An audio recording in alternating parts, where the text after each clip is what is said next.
What's going on, guys? Got another comic book haul video for you. Just got a smallish stack of books here from a dollar sale that they had out at Clobberin Comics out in Shepherdsville, Kentucky, a couple months ago now.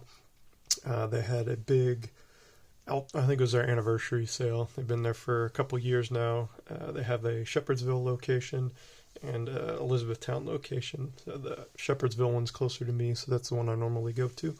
And they had, oh gosh, maybe 15, 20 long boxes out front of their store. They were all dollar books, and then everything inside was on sale as well. I can't remember the exact details of the sale, but they weren't all the dollar books, which is all these are dollar books. So I got all these for $1 each outside their store in their long boxes. So go ahead and get started here with Silver Surfer #1, Volume 3 #1. I have this already, but I couldn't pass it up for $1. It's in pretty good condition. It's got a little bit of wear there on the spine, but I couldn't say no to Silver Surfer #1 for $1. And then I got a couple more issues for this run, trying to fill out. That is issue number 112 and 126. I think they're both direct editions. I think this volume ran to like the 140s or 150s maybe, so slowly chipping away at it. I think the only expensive books I have left in the run, there's one or two with Thanos and the Infinity Gauntlet around the 40s that I need, I think. So hopefully be able to find those eventually. Found a bunch of cool Mark Brooks stuff. I got a bunch of Mark Brooks covers, and then a couple of these Young Avengers books, Dark Reign, Young Avengers. He did the interior art as well as the covers, so I was happy to find those. There's #1 and #5. Those are both Mark Brooks covers, and he did the interior art as well. And then one more just the random Young Avengers book. This was Hawkeye with Kate Bishop as Hawkeye. This one was hot for a while when the Hawkeye show was coming out. Cooled down quite a bit since then, but it'll go back up eventually, as is the nature of the speculation market, so figured why not. Got a couple of Moon Knight books here for volume 1 that I'm working on, number 20 and number 35, so really happy to find those for cheap. And then a bunch of Mark Brooks covers here, just grabbed these. He did it's kind of an homage to the corner boxes from the 90s when I collected, where instead of up here, or instead of Fall of X, whatever, they have one of these floating heads up there or something. So a couple different versions of this. There's some X-Men there, got some of the Avengers here, got some more X-Men there, and more Avengers there. So the cover price on those was all $4 each, so there's no way I was paying that for those, so I was happy to find those for $1. And you can see kind of down there, that's where the old corner box logo is. And then a couple more Mark Brooks covers here. Got this Immortal X-Men #16, cool Apocalypse cover. And some Batman Mark Brooks. This is Detective Comics 987. Pretty cool. Looks like a movie poster almost. And then this is Detective Comics 993. It's got the Bat cycle there with the blueprints. So happy to find that. And then I found a bunch of spec books too, in addition to that Hawkeye one. And a bunch of Dan Mora covers, including this Nightwing 99. This is it's just a variant. I don't think it's not a second print or anything. There's a foil version. I think the foil is a virgin variant or something, maybe like a 125 or 1 in 50. I don't think this is a ratio. I think it's just an alternate cover. So this goes between $40 and $50. So I was happy to find that.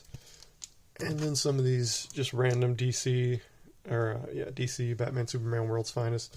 These are all just Dan Mora covers, so I just picked these up for $1 each. So I might try to put these in a lot or just sell them for like $10 a piece. That's what most of the stuff I have on Mercari for these Dan Mora covers is. So it's been selling pretty well. He's not as hot as Dan Quintano is right now, but he's still pretty hot. The ones with Nightwing obviously sell more or sell better than just these random ones, but these random ones get sold pretty easily as well. And then, remember this one, Avengers Forever. This was hot when the Kane was in the MCU. Back down to dollar book now, obviously. But I picked it up again. I'm sure they'll reintroduce, not Kane, Kang. I saw the, why was I thinking of Kane? I don't know. Only one letter off, so it's in the morning, so be patient with me. Alpha Flight 17, first appearance of Big Hero 6. And then just grab this one, this X-Men Sword of the Braddock's #1. Just grab that one for the cool Psylocke cover there. Got a fun promo book, Superman Airheads. I do love me some Airheads, so I can't go wrong when Superman is promoting some candy. Got Marvel 2-in-1 book here. This is just an early appearance of Warlock. So I've got this, but it's not in very good shape. This one is in much better shape than the one I have. I think the one I have now has some water damage on it. These stickers are on the outside of the book, so they're not on the book itself. So otherwise, it would not be in good shape. Got another one of these poster homages. Grayson. This is I'm not sure what number it is, but it's a Enter the Dragon poster homage. So really cool. I like these. I like the Matrix one a lot. And I think there's a Gone with the Wind one too that I have, and the North by Northwest. That one's really cool. It's the Flash variant.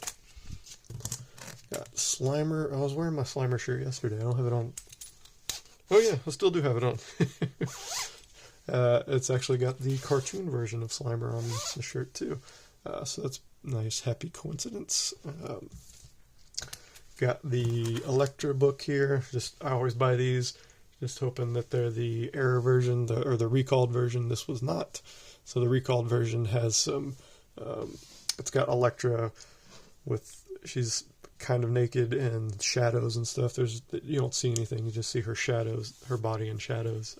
But in this one, this is not that one, so they put some underwear on her or whatever. So, but I'll find the error eventually, or the recalled one. This one's a fun little parody book, Death of Stupid Man, from 1992. Obvious homage to the Death of Superman with Doomsday. Quintessential 90s book here, Sleepwalker #1. I've got this already too, but could never say no to this in decent shape for $1, so I was happy to find that. Got a Ren and Stimpy book here. This is #7. Got Witchblade Tomb Raider #1, cool Michael Turner cover. I know one of these crossover books is the first appearance of Lara Croft in comics. I'm not sure if this is it or not, but I hadn't had this one. I didn't have this one, so I snagged it. Found this one again for $1. The first appearance of Yelena Belova in Humans #5. Obviously this is not what it used to be, but I did find this about a year ago, I think, at a dollar sale, and flipped it for $30 or $40. So hopefully I can do the same with this one. Got a fun Turtles in quotation marks crossover. So this is Last of the Viking Heroes #2. And it says there on the cover, is there a Teenage Mutant Ninja Turtle among the Last of the Viking Heroes? There is technically a Teenage Mutant Ninja Turtle, but it's not the Teenage Mutant Ninja Turtles. They're just kind of playing off of that. So this guy, he eats a potion or something. He's a Viking, drinks a potion, turns into a turtle wizard. Then as he fights the other Vikings, they slowly rip off parts of his clothing. So he's got like a wizard's robe and hood on. So he starts off looking like just a regular wizard that happens to be a turtle, and then by the time they're done fighting, he looks like Raphael there. So it's kind of fun. Early Turtles crossover, kind of. Got another Dark Reign book here. This one is Lethal Legion #3. So there's a little mini series. I grabbed this one. Is that a wraparound? No. Looked like it might be a wraparound. I just grabbed this one because Mateus Santaluco does the interior art on this. He's a Ninja Turtle artist that I really like. So anytime I find other stuff that he does, which isn't a lot other than covers, I pick it up. And then just a couple more books here. We got Sectars #3 and #4. Just some fun 80s cartoon / toy adaptations. And then last book here is Elektra and Wolverine the Redeemer. This one was written by Greg Rucka, and the art is done by Yoshitaka Amano. It's not like a typical graphic novel. It's more like it's got, words and pictures like a comic book, obviously, but there's no panels or anything. There's, pages where it's just the prose, and then occasionally with some of the artwork dipped in. So that's cool. Greg Rucka is a great writer, so I'm looking forward to checking that out. And then the last one here is this magazine I got, Marvel 1989 Year in Review. Just grabbed that one because of the Spidey McFarlane cover, and then there's some McFarlane art on the interior as well. This is just kind of a spoof of a Time magazine from 1989. It takes place in the actual Marvel universe, so all the articles in here and everything reference the Marvel universe. So Spider-Man exists. You can see She-Hulk. She was the Woman of the Year in this, so it's pretty cool. Kind of parody, kind of not, but there's some fun art in there. So grab that one. Can't go wrong for a buck. So that is going to do it, everybody. I hope you enjoyed it, and I will talk to you later. See ya.